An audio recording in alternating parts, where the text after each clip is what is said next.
আপোনালোকৰ অৱগত কৰিব বিচাৰিছো যে আপোনালোকে এটা প্ৰশ্ন কৰিব পাৰে যে আমি মানৱ অধিকাৰ সম্পৰ্কে কৈছো যে মানৱ অধিকাৰ সম্পৰ্কে আমি ক'বলৈ যোৱাৰ লগে লগে আমি অনেক বিদায়ী কথা আমি আলোচনা কৰিব পাৰোঁ আমি গ্লোবেল কনটেক্সটত আমি universal declaration of human right বা অন্যান্য বিভিন্ন ইউনাইটেড ক'ব বিচাৰিছোঁ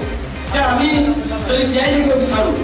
যে যিখন জটিল সমাজত আমি জীয়াই থাকিব বিচাৰোঁ এই জীয়াই থাকিবৰ কাৰণে কেৱল আমাৰ খাদ্য হ'লে হ'বনে নহ'ব যে আমাৰ যদি অকল বাসস্থান হ'লে হ'বনে নহ'ব আমাক কেৱল পানী হ'লে হ'বনে নহ'ব এই যে পানী হ'লে হ'বনে নহ'ব আমি প্ৰশ্ন কৰিছোঁ ইয়াৰ লগত আপোনালোকে মন কৰিব যে ৱাটাৰ যে পানীৰ অধিকাৰ আমি পানী পাব লাগিব জীয়াই থাকিবৰ কাৰণে পানী লাগিব বতাহ লাগিব এই সকলোবিলাক আমাৰ অধিকাৰবিলাক সন্নিৱিষ্ট হ'ব লাগিব আৰু